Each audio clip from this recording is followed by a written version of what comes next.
ಕಲ್ಯಾಣ ಕರ್ನಾಟಕ ಭಾಗದ ಮಹಾದಾಸೋಹಿ ಶ್ರೀ ಶರಣಬಸಪ್ಪ ಅಪ್ಪ ಅವರ ಆರೋಗ್ಯದಲ್ಲಿ ಏರುಪೇರಾಗಿದೆ ಎನ್ನುವಂತ ಮಾಹಿತಿ ಈಗ ಸಿಗ್ತಾ ಇದೆ. ಸದ್ಯ ಅವರನ್ನು ಆಸ್ಪತ್ರೆಗೆ ದಾಖಲಿಸಿ ಚಿಕಿತ್ಸೆ ನೀಡಲಾಗ್ತಾ ಇದೆ. ಕಲಬುರಗಿಯ ಖಾಸಗಿ ಆಸ್ಪತ್ರೆಗೆ ಅವರನ್ನು ದಾಖಲಿಸಲಾಗಿದೆ. ಚಿಕಿತ್ಸೆ ಮುಂದುವರೆದಿದೆ. ಐಸಿಯುನಲ್ಲಿ ಶ್ರೀ ಶರಣಬಸಪ್ಪ ಅಪ್ಪ ಅವರಿಗೆ ಚಿಕಿತ್ಸೆಯನ್ನು ನೀಡಲಾಗ್ತಾ ಇದೆ. ಶರಣಬಸವೇಶ್ವರ ಸಂಸ್ಥಾನದ 8ನೇ ಪೀಠಾಧಿಪತಿ ಇವರು. 90 ವರ್ಷದ ಶರಣಬಸಪ್ಪ ಅವರ ಆರೋಗ್ಯದಲ್ಲಿ ಏರುಪೇರಾಗಿದೆ. ವಯೋಸಹಜ ಕಾಯಿಲೆಯಿಂದ ಬಳಲ್ತಾ ಇದ್ರು ಶರಣಬಸಪ್ಪ. ಕಲ್ಯಾಣ ಕರ್ನಾಟಕ ಭಾಗದಲ್ಲಿ ಈ ಮಠಕ್ಕೆ ಬಹುದೊಡ್ಡ ಭಕ್ತಾದಿಗಳ ಬೆಂಬಲ ಇದೆ ಮತ್ತು ಇಡೀ ಈ ಪೀಠವನ್ನ ಅತ್ಯಂತ ಗೌರವದಿಂದ ಕಾಣಲಾಗುತ್ತೆ. ಮಹಾದಾಸೋಹಿ ಅಂತಾನೆ ಕರೆಯಲ್ಪಡ್ತಾರೆ ಶರಣಬಸಪ್ಪ ಅಪ್ಪ. ಸದ್ಯ ಅವರ ಆರೋಗ್ಯದಲ್ಲಿ ಏರುಪೇರಾಗಿದೆ. ಐಸಿಯುನಲ್ಲಿ ಅವರಿಗೆ ಚಿಕಿತ್ಸೆಯನ್ನು ನೀಡಲಾಗ್ತಾ ಇದೆ. ಹೆಚ್ಚಿನ ಡೀಟೇಲ್ ನೀಡೋದಕ್ಕೆ ನಮ್ಮ ಪ್ರತಿನಿಧಿ ಬಜರಂಗಿ ಫೋನ್ ಸಂಪರ್ಕದಲ್ಲಿ. ಬಜರಂಗಿ, ಆರೋಗ್ಯದ ಬಗ್ಗೆ ಏನಾದರೂ ಮಾಹಿತಿ ಆಸ್ಪತ್ರೆಯಿಂದಾಗ್ಲಿ ಪೀಠದಿಂದಾಗ್ಲಿ ಲಭ್ಯವಾಗಿದೆಯಾ?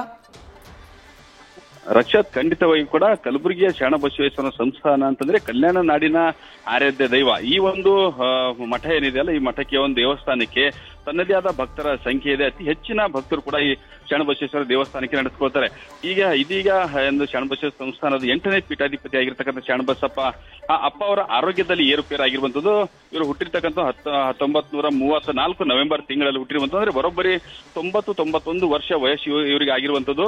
ವಯೋಸಹಜ ಕಾಯಿಲೆಯಿಂದ ಸದ್ಯಕ್ಕೆ ಅವರು ಬಳಲ್ತಾ ಇದ್ರು. ಇದೀಗ ನಿನ್ನೆ ತಡರಾತ್ರಿ ಅವರ ಆರೋಗ್ಯದಲ್ಲಿ ಸ್ವಲ್ಪ ಏರುಪೇರಾಗಿರುವಂತದ್ದು, ನಿಮೋನಿಯಾ ಆಗಿದೆ ಅನ್ನುವಂತ ಮಾಹಿತಿ ಸದ್ಯಕ್ಕೆ ಗೊತ್ತಾಗ್ತಾ ಇರುವಂತದ್ದು. ಹೀಗಾಗಿ ಆ ಕಾರಣಕ್ಕೆ ಕಲಬುರಗಿ ಖಾಸಗಿ ಆಸ್ಪತ್ರೆಯಲ್ಲಿ ದಾಖಲಾಗಿ ಚಿಕಿತ್ಸೆ ಕೂಡ ಪಡಿತಿದ್ದಾರೆ. ಸದ್ಯಕ್ಕೆ ವೈದ್ಯರ ಮಾಹಿತಿ ಪ್ರಕಾರ ವೈದ್ಯರು ಚಿಕಿತ್ಸೆಯನ್ನು ಡಾಕ್ಟರ್ ಮಂಜುನಾಥ್ ಅನ್ನುವಂಥವ್ರು ಅಪ್ಪಾಜಿ ಅವರನ್ನ ಚಿಕಿತ್ಸೆ ನೀಡ್ತಾ ಇದ್ದಾರೆ. ಅವರನ್ನು ಸದ್ಯಕ್ಕೆ ನ್ಯೂಸ್ ಫಸ್ಟ್ ಜೊತೆ ಕೂಡ ಸದ್ಯಕ್ಕೆ ಮಾಹಿತಿಯನ್ನು ಹಂಚಿಕೊಂಡಿರುವಂತದ್ದು. ಅವರ ಆರೋಗ್ಯದಲ್ಲಿ ಸುಧಾರಣೆ ಕಾಣ್ತಾ ಇದೆ. ಇನ್ನೊಂದು 2 ದಿನಗಳಲ್ಲಿ ಇದೇ ರೀತಿ ಸುಧಾರಣೆ ಕಂಡು ಬಂದು ಇನ್ನೊಂದು 2 ದಿನಗಳಲ್ಲಿ ಡಿಸ್ಚಾರ್ಜ್ ಮಾಡ್ತೀವಿ ಅನ್ನುವಂತ ಮಾಹಿತಿ ಸದ್ಯಕ್ಕೆ ಕೊಡ್ತಾ ಇರುವಂತದ್ದು. ಸದ್ಯಕ್ಕೆ ಮಾತ್ರ ಭಕ್ತಾದಿಗಳಲ್ಲಿ ಸಾಕಷ್ಟು ಆತಂಕ ಸದ್ಯಕ್ಕೆ ಮನೆ ಮಾಡಿರುವಂತದ್ದು. ಯಾಕಂತಂದ್ರೆ ಶರಣಬಸಪ್ಪ ಅಪ್ಪ ಅಂತಂದ್ರೆ ಈ ಭಾಗದಲ್ಲಿ ಶಿಕ್ಷಣ ಕ್ರಾಂತಿಯನ್ನ ಮಾಡಿರುವಂತದ್ದು.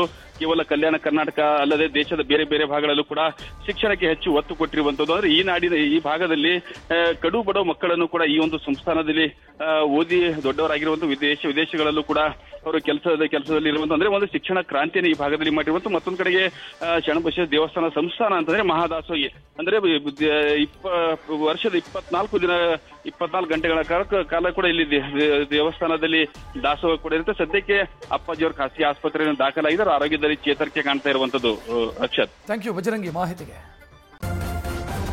ನ್ಯೂಸ್ ಫಸ್ಟ್ ನಿರ್ಭೀತಿಯಿಂದ ನಿಮ್ಮ ಪರವಾಗಿ.